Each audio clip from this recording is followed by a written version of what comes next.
काल सुखद घटना घडली, त्याबरोबरच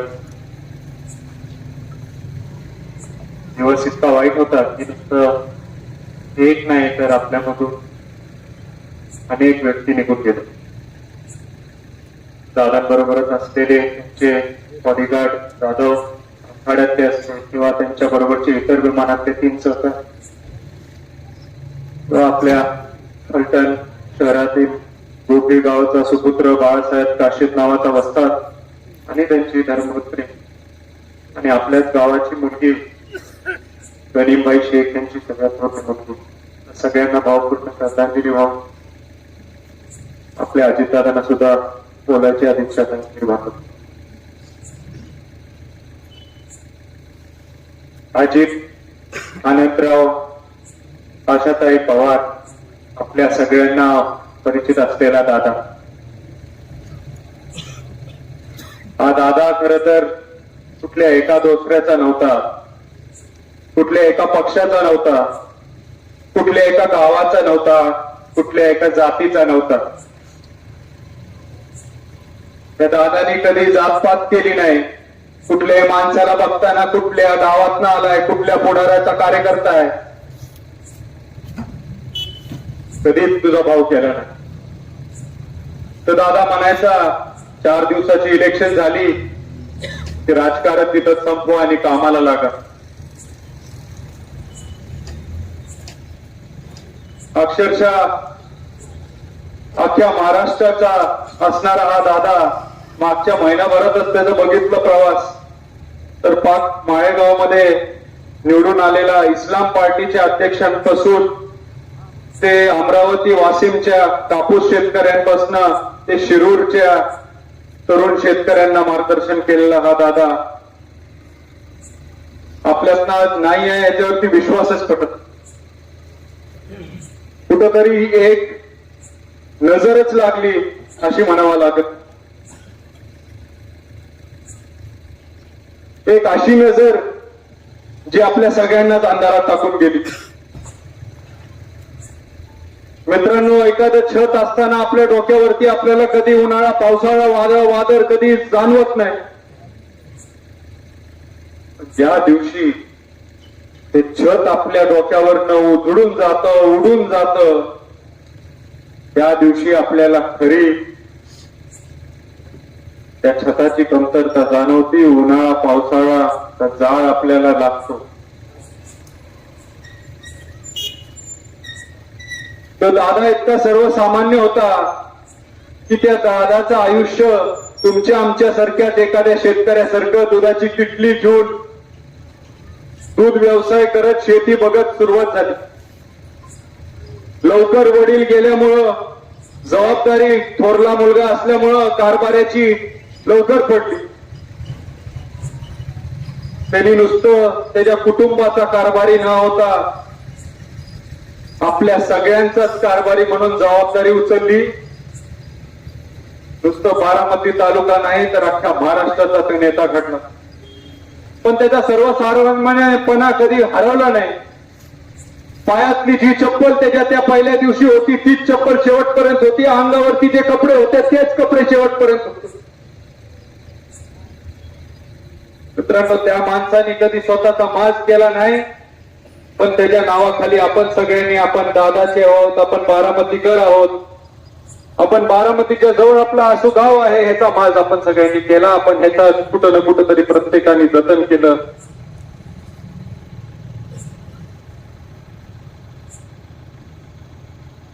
त्या दादाची आणि माझी ओळख आणि माझे संबंध खरं तर लहानपणी आम्ही त्यांना एक हिरो म्हणूनच पाहायचो.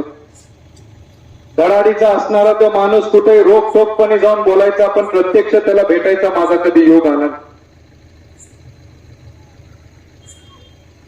ज्या वेळेला थोडं मोठं झालो, शेतीला काम करायला लागलो, परदेशात शिक्षण करून परत आलो, नोकरी करायला लागलो,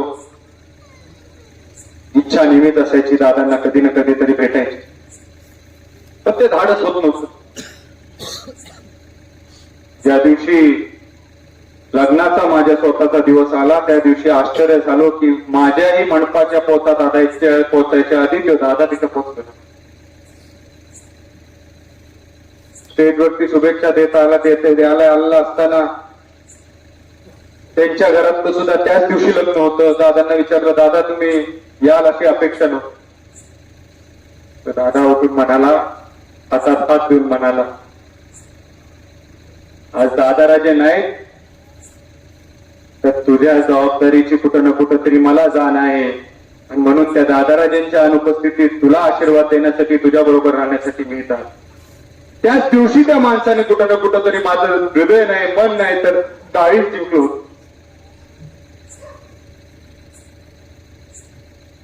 जो माणूस एवढी आठवण, एवढी जाण ठेवू शकतो, जो माणूस एखाद्या धोत्रातल्या माणसाची चिठ्ठी सुद्धा हातात घेऊन त्या माणसाला न्याय देऊ शकतो, एखाद्या जीन्स पॅन्ट घालणाऱ्या तरुणाच्या सुद्धा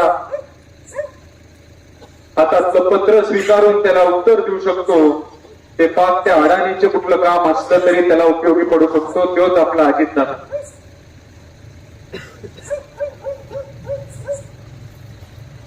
लग्न झाल्यानंतर कुठं ना कुठं तरी त्या दादाला भेटायची, त्या दादाला जायची कुठं इच्छा जरी होत होती आणि जायचं सुद्धा होतं. आणि बाळराजांना आम्ही नेहमी सांगायचो त्या दादाला आता आपण कधी सोडायचं.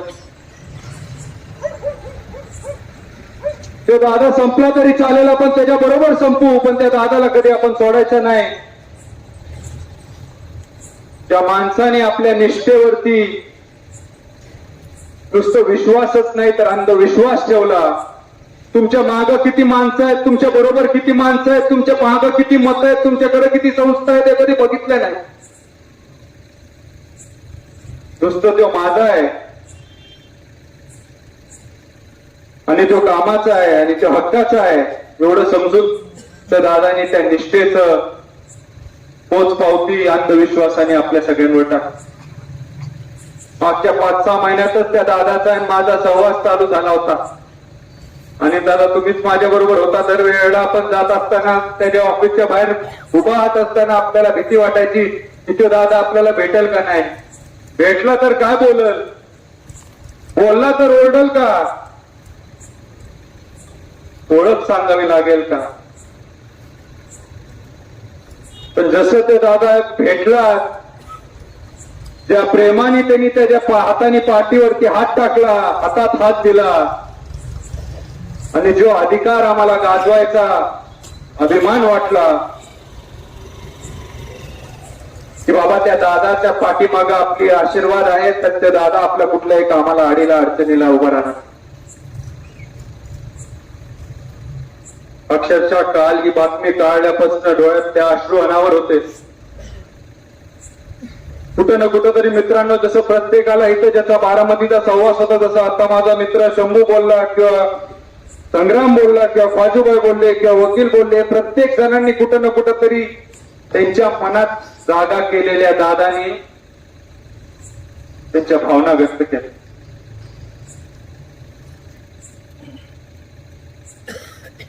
मित्रांनो, तो दादा गेल्यामुळं कुठं ना कुठं तरी नुसती बारामती नाही तर आपल्यातला प्रत्येक जण मोरका झालाय, आपल्यातला प्रत्येक जणाचा आधार घ्या. एकटं वाटायला लागलंय, दुःखी वाटायला लागले.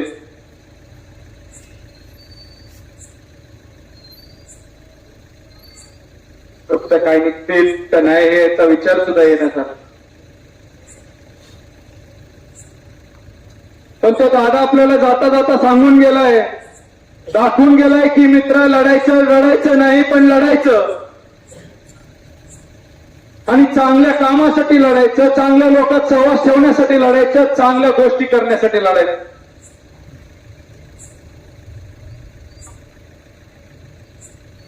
आज जो दादा आपल्यात जरी नसला तर जर तुम्हाला सगळ्यांना प्रत्येकाला जर त्या दादाला खरी श्रद्धांजली व्हायची असेल तर मित्रांनो लढायचं नाही आता. आणि त्याला जर लढा देत असताना द्यायचा असला तर खऱ्या स्वरूपात 2 गोष्टी करायच्या. त्या दादाचं शेवटचं भाषण कुठं ना कुठं तरी आपल्याला स्मरण करायला लागेल. काय देवानीच त्याला कदाचित ते अंदाज दिला असेल आणि त्यांनी त्या भाषणात आपल्याला कुठं ना कुठं तरी ती दिशा दिलेली होती. काय म्हणाला तो दादा? तो दादा म्हणाला, मित्रांनो, राजकारण लय वंगाळ झालेलं आहे.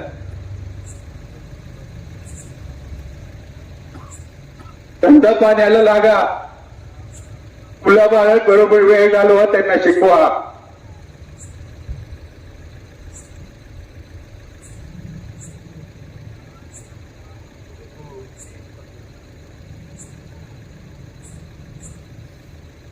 आपल्या कामाला ओळखणारा तो दादा खरंच टाकून गेला की नाणं कणकणीत होतं, शेवटच्या श्वासापर्यंत कणकणीत होतं. त्या माळावरती असणाऱ्या त्या काकांनी दाखवून दिलं की त्या दादानी प्रत्येकाला आपल्या न्याय द्यायचा प्रयत्न केला. एवढंच बोलून त्या दादाला शब्दाची लवावून तो शब्द संपवतो.